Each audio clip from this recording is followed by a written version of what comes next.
El legislador ecuatoriano, el legislador Fausto Jarrín, ha presentado una denuncia contra el expresidente de Ecuador, contra Lenín Moreno. La denuncia es por haber entregado armamento a la dictadura de Yanine Áñez. Hoy, la verdad, las investigaciones han empezado a grande escala en Ecuador, porque se quiere dar con los responsables. Ellos pertenecen pues a la bancada de la Unidad y la Esperanza de Ecuador. Hoy se está buscando qué papel jugó Lenín Moreno, pero lo que ya se sabe es todos los armamentos, las municiones, los gases lacrimógenos, todo lo que mandaron hacia Bolivia. Hoy la verdad que y todo concuerda, porque cuando Yanine Áñez saca pues este decreto supremo donde lo libera de responsabilidad de todas las masacres o los actos que pudiera cometer las Fuerzas Armadas, saca este decreto supremo al día siguiente cuando llegan estas armas del Ecuador. O sea que después de haber llegado al día siguiente nada más, o sea, todo estaba planificado, y es por ello que es muy importante dar con el expresidente Lenín Moreno, porque tiene mucho que ver con estos decretos supremos, tiene mucho que ver con todas las masacres ocurridas pues en Bolivia. Hoy las cosas se vienen esclareciendo.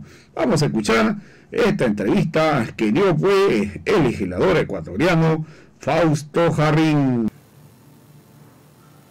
Muy buenas tardes, un gusto estar con ustedes, un saludo cariñoso, un saludo solidario para el pueblo boliviano, pueblo que está recuperando su soberanía, que está recuperando su dignidad después de haber estado sometido durante un año a un gobierno de facto.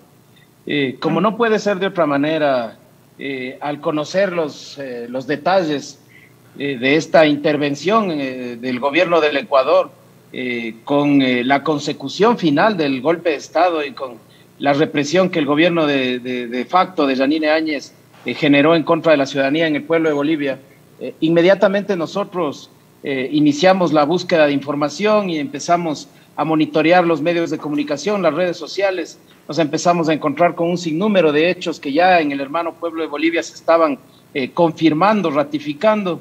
Hemos estado permanentemente haciendo seguimiento de los procesos, no solo en Bolivia y en Ecuador, sino en toda Latinoamérica, de represión brutal que los gobiernos neoliberales vinieron implementando desde octubre del 2019 justamente en el Ecuador. Por lo tanto, al saber que apenas un mes después de haber utilizado ese tipo de armamento contra la ciudadanía ecuatoriana en Quito y en algunas otras provincias del país, se había prestado aparentemente lo que sobraba para que allá el gobierno de facto reprima a los ciudadanos bolivianos que estaban luchando por la democracia, pues como no puede ser de otra manera, nos avergüenza y nos indigna. Y por eso justamente es que hemos considerado que en vista de que la asamblea anterior fue un elemento servil en los intereses del gobierno de Moreno, nos comprometía, nos correspondía a nosotros tomar el toro por los cuernos y recurrir inmediatamente a la justicia penal, y por supuesto vamos a recurrir también a los procesamientos políticos correspondientes a través de las comisiones en la asamblea que corresponda. Por un lado la de Relaciones Internacionales y por otro lado la de Soberanía están ya tomando cartas en el asunto a través de los miembros de la misma bancada de la que yo soy parte, que es la bancada de la Unidad por la Esperanza de la Revolución Ciudadana. Muy buenas tardes, un gusto estar con ustedes. Muchas gracias. Y sí, como mencionaste, llama mucho la atención que esta colaboración entre el gobierno de Lenín Moreno y Yanine Áñez es justo después de la represión en Ecuador, en el levantamiento popular contra medidas del Fondo Monetario Internacional.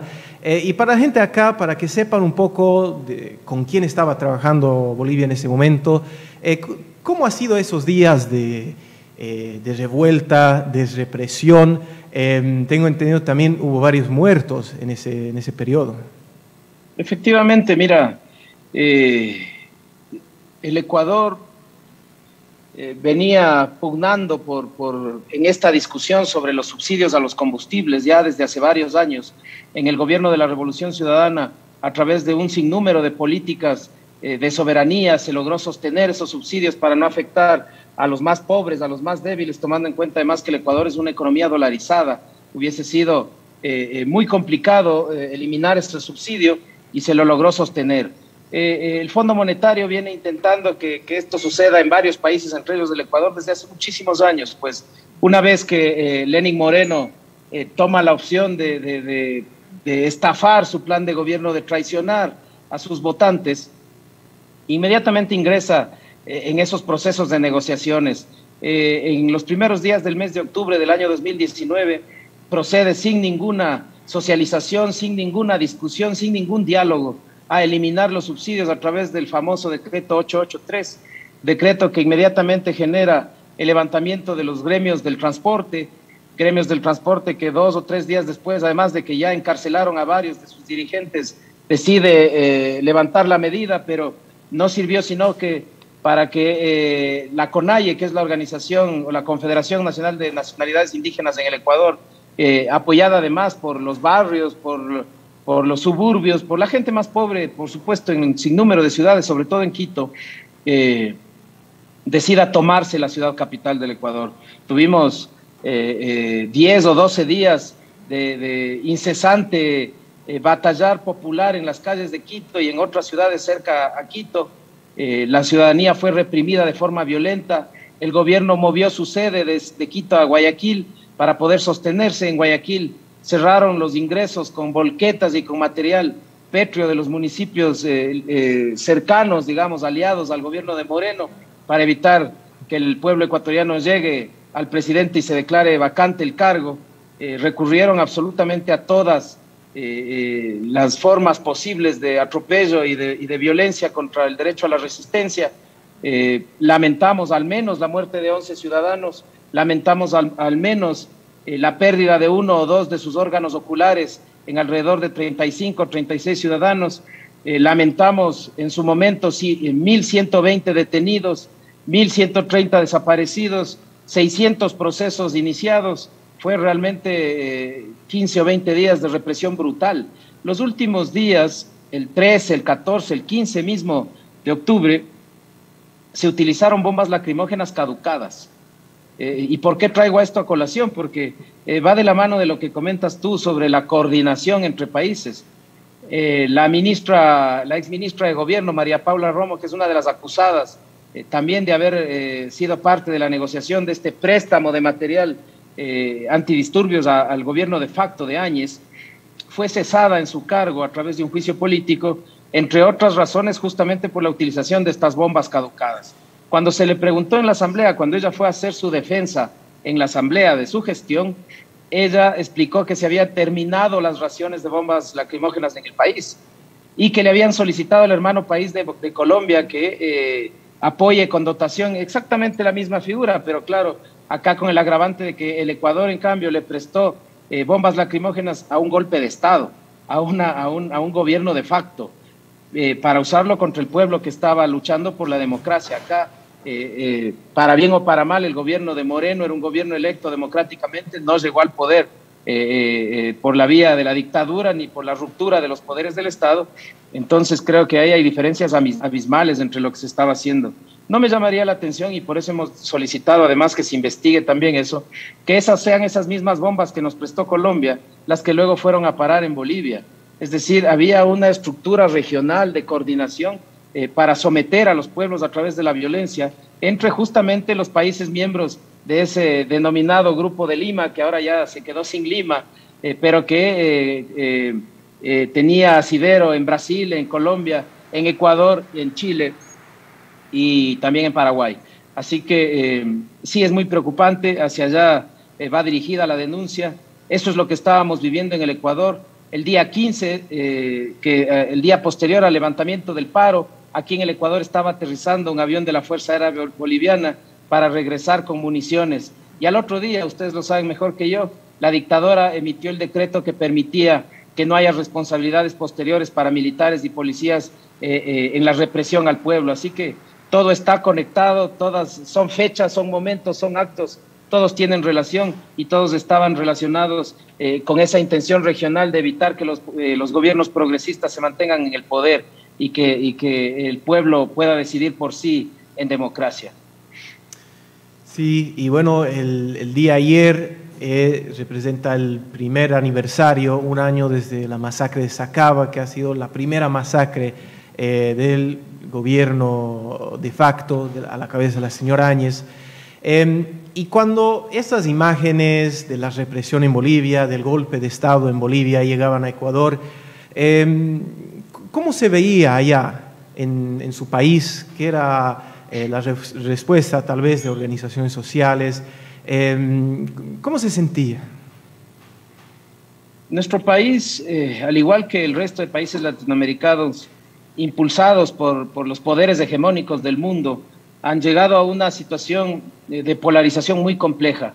Por un lado, quienes defendemos al progresismo, quienes entendemos lo que implica el internacionalismo social, los que entendemos que Latinoamérica unida es la única opción de salir adelante, veíamos con muchísima preocupación, con estupor, con vergüenza y con indignación lo que estaba sucediendo en el hermano pueblo de Bolivia. Más aún tomando en cuenta que habían pasado pocos días después de que nosotros mismos lo habíamos vivido acá, los representantes de la Revolución Ciudadana, que en Bolivia obviamente son muy conocidos por la relación que existió siempre entre Evo Morales y Rafael Correa.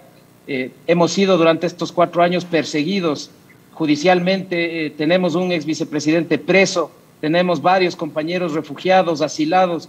El expresidente Correa tiene alrededor de 40 procesos penales en su contra, llevados de la más diversa de las maneras, al punto de que nos hemos transformado también en el tema de la justicia en un hazmerreír a nivel mundial por el tipo de sentencias que han salido de acá. Así que, sobre todo, comprendiendo lo que se estaba viviendo allá, inmediatamente allá aplicaron lo mismo. A Evo le inician los procesos, no le dejan ser candidato, se inventan cosas, los procesos penales a la orden, los procesos penales a la carta, impulsados desde el Ejecutivo. La solidaridad, además, nace del hecho de que nosotros lo estábamos viviendo en esos mismos momentos. Así que así lo vimos, con mucho dolor, con mucha indignación por el hermano pueblo de Bolivia. Sí, bueno, nosotros estuvimos en Chimoré cuando volvió nuestro hermano Evo, y estaba con él el compañero Andrés Arauz, en ese momento candidato a la presidencia en el Ecuador.